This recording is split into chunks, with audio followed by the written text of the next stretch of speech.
Hi guys, welcome back to my channel. Ayun nga pala guys, mayroon ulit ako ituturo sa inyong lutuin guys.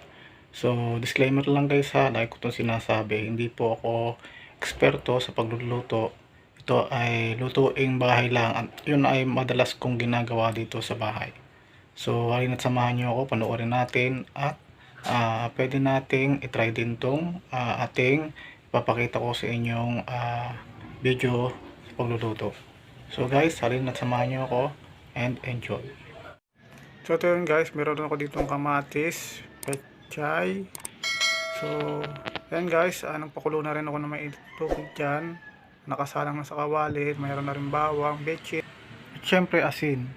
So yan guys, ang aking ilalagay sa kawali. So inuna ko muna dito guys ang kamatis.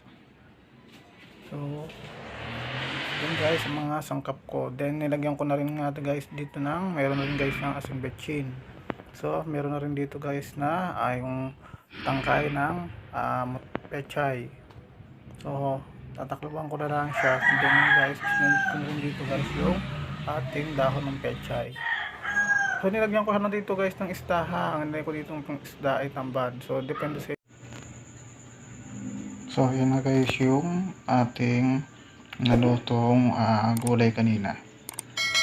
So ayan guys, ito na lang guys yung natira sa aming gulay kanina ng luto sa kinamatisan guys. So thanks for watching and enjoy.